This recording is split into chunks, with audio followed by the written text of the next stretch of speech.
Once again, welcome back to our new video. This is me, your wandermallu. ഇന്നത്തെ video എന്താണെന്ന് വെച്ച് കഴിഞ്ഞാൽ ഒരുപാട് പേർക്ക് ഉണ്ടാകുന്ന ഒരു ഡൗട്ടാണ്. മറ്റൊന്നുമല്ല, നമ്മളൊരു പുതിയൊരു വണ്ടി മേടിക്കുമ്പോൾ അല്ലെങ്കിൽ നമ്മളൊരു വണ്ടി ഉപയോഗിച്ചിട്ട് എടുത്തതിന് ശേഷം നമ്മൾ മെയിൻറ്റെയിൻ ചെയ്ത് കൊണ്ടുപോകുമല്ലോ. അപ്പോൾ അങ്ങനെ കൊണ്ടുപോകുമ്പോൾ എല്ലാവർക്കും ഉണ്ടാകുന്ന ഒരു ഡൗട്ടാണ്, എങ്ങനെ നമ്മളിത് മെയിൻറ്റെയിൻ ചെയ്ത് കൊണ്ടുപോകും എന്നുള്ള കാര്യത്തിൽ.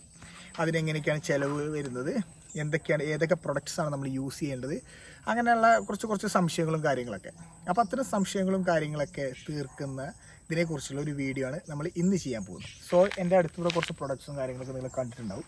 അപ്പോൾ ഈ പ്രൊഡക്ട്സൊക്കെ എന്താണെന്ന് വെച്ച് കഴിഞ്ഞാൽ ഇതൊക്കെ ഞാൻ യൂസ് ചെയ്യുന്ന പ്രൊഡക്ട്സുകളാണ്.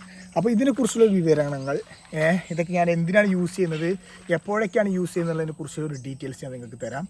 അപ്പോൾ ഇതൊക്കെയാണ് നമ്മുടെ പ്രൊഡക്ട്സ്. നമുക്കപ്പോൾ വീഡിയോയിലേക്ക് കിടക്കാം.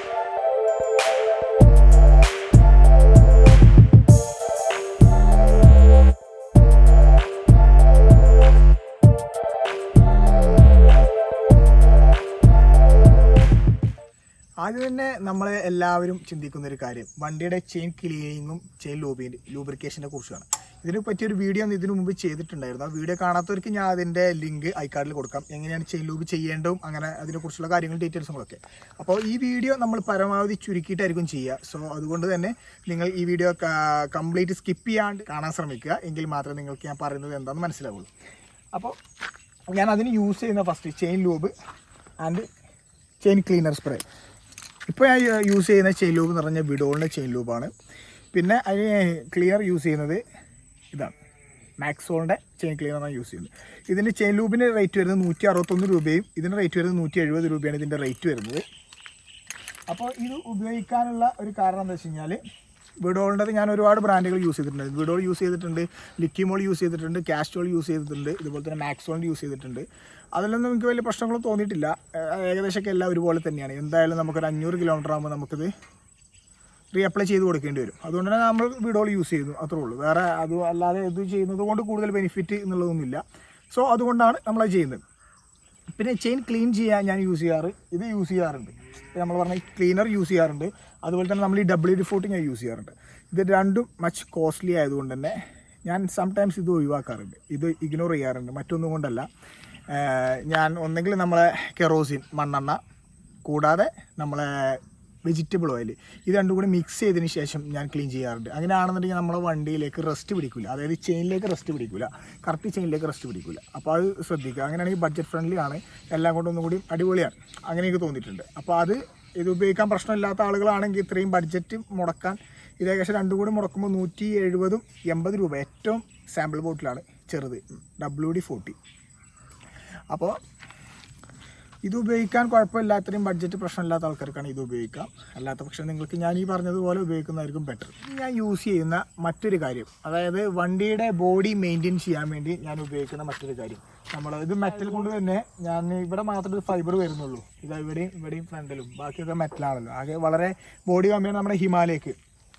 അപ്പോൾ ഇത് എന്തുകൊണ്ട് ഇങ്ങനെ തെട്ടിത്തിളങ്ങി നിൽക്കുന്നു എന്നുള്ള ഒരേ കാരണം ഇവർ രണ്ടുപേരുമാണ് അതിനുള്ള പ്രധാന കാരണം. മോട്ടോമാക്സിൻ്റെ ലിക്വിഡ് പോളിഷും അതുപോലെ തന്നെ മോട്ടോമാക്സിൻ്റെ ഷൈനറും.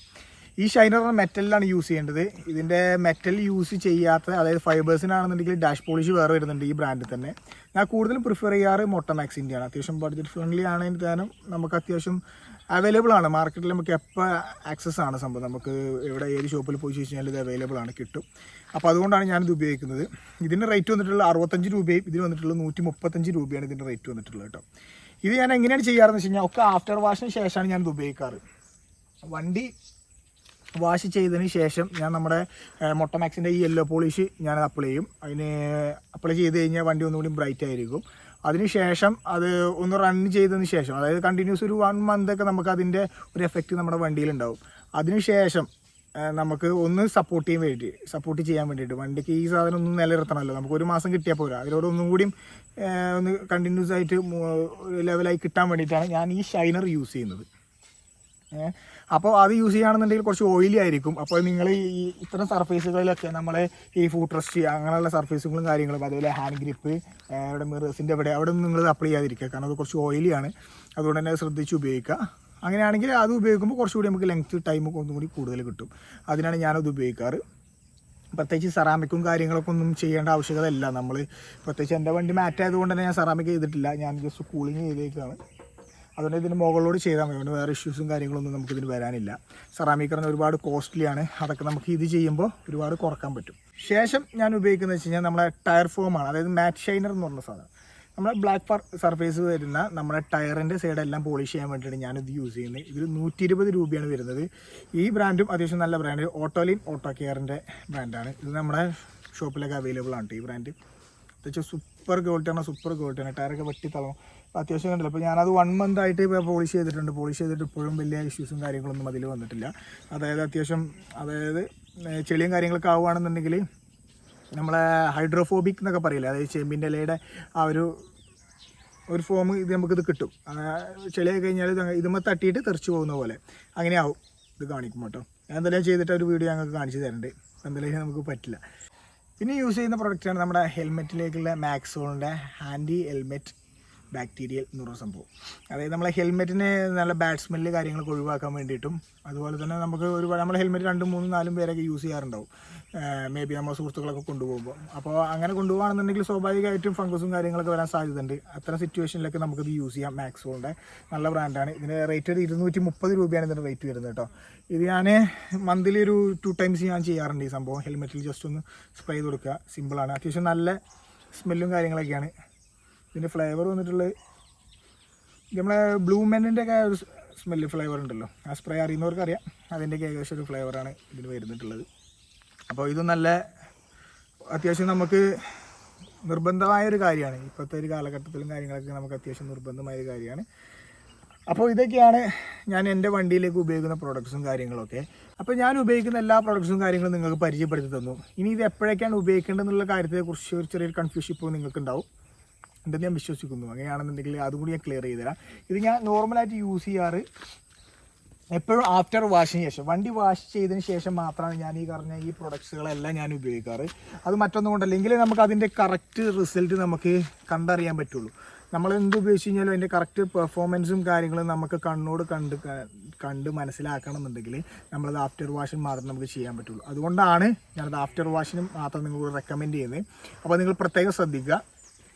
പിന്നെ ഇത്രയും മുടക്കിയിട്ട് നമ്മൾ വണ്ടി ചെയ്യണോ എന്ന് ചോദിക്കുന്നവരുണ്ട്. ഇത്രയും പൈസയൊക്കെ മുടക്കി നമ്മൾ വണ്ടി ചെയ്യണം.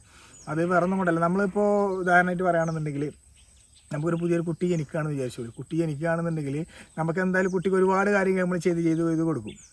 ആ കുട്ടി ഇങ്ങനെ വളരുന്നതനുസരിച്ച് ഓരോ പൊട്ടുതൊട്ടും കാര്യങ്ങളും കൺമശി എഴുതി കൊടുത്തൊക്കെ നമ്മളിങ്ങനെ അപ് ടു ഡേറ്റ് ആയി നമ്മൾ എല്ലാ കാര്യങ്ങളും ചെയ്തു പോകും. അതുപോലെ തന്നെയാണ് നമ്മളൊരു പുതിയ വണ്ടി മേടിക്കുമ്പോഴും അങ്ങനെയുള്ള വണ്ടി ആഗ്രഹിച്ച് മേടിക്കുന്ന ഒരാൾക്ക് ഉണ്ടാകുന്ന ഒരു ഫീല്. ആ ഫീൽ എനിക്ക് വന്നിട്ടുണ്ട്. സോ അതുകൊണ്ടാണ് ഞാൻ ഇങ്ങനെ കെയർ ചെയ്ത് കൊണ്ടു നടക്കുന്നത്. നിങ്ങളും നിങ്ങളുടെ വണ്ടിയെ കെയർ ചെയ്യാൻ ശ്രമിക്കുക. എപ്പോഴും നമ്മുടെ വണ്ടിയെ കെയർ ചെയ്യുകയാണെന്നുണ്ടെങ്കിൽ വണ്ടി നമ്മളെ ചതിക്കില്ല. അത് അത്രയ്ക്ക് ഒരു കുട്ടിയെ നോക്കുന്നത് പോലെ കറക്റ്റ് മെയിൻറ്റെയിൻ ചെയ്ത് കൊണ്ടുപോകുകയാണെന്നുണ്ടെങ്കിൽ നിങ്ങൾക്ക് എത്ര വില കൂടിയ വണ്ടിയാണെന്നുണ്ടെങ്കിലും നിങ്ങൾക്ക് അതിനെ ബഡ്ജറ്റ് ഫ്രണ്ട്ലി ആക്കി നിങ്ങൾക്ക് നിങ്ങളുടെ കയ്യിലൊതുക്കി മെയിൻറ്റെയിൻ ചെയ്യാൻ നിങ്ങളെ കൊണ്ട് സാധിക്കും. സോ അപ്പോൾ നിങ്ങൾ പ്രത്യേകം ശ്രദ്ധിക്കുക. ഇത് ചെറിയൊരു എൻ്റെ ഒരു എക്സ്പീരിയൻസിൻ്റെ പേരിൽ നിങ്ങൾക്ക് പറഞ്ഞു തന്നു മാത്രം. അത്ര വലിയ എക്സ്പീരിയൻസ്ഡ് ആയിട്ടുള്ള ഒരാളൊന്നും അല്ല ഞാൻ, എങ്കിലും എൻ്റെതായ ഒരു ചെറിയ എക്സ്പീരിയൻസിൽ നിങ്ങൾക്ക് പറഞ്ഞു തന്നു, അത്രേ ഉള്ളൂ. അപ്പോൾ എന്തായാലും ആ കാര്യങ്ങളൊക്കെ നിങ്ങൾ ശ്രദ്ധിക്കുക. അപ്പോൾ ഇത്രയൊക്കെയാണ് ഞാൻ വണ്ടി മെയിൻറ്റെയിൻ ചെയ്യാൻ വേണ്ടി ഞാൻ കൊണ്ട് നടക്കുന്ന പ്രൊഡക്ട്സും അതിൻ്റെ കാര്യങ്ങളും അതിൻ്റെ ചിലവുകളും കാര്യങ്ങളൊക്കെ. അപ്പോൾ എന്തായാലും നമ്മുടെ വീഡിയോ ഇവിടെ നിർത്താൻ സമയമായി. എന്തായാലും നമുക്കൊരു പുതിയ വീഡിയോ വരുന്നതുവരെ എല്ലാവരും വെയിറ്റ് ചെയ്യുക. Take care.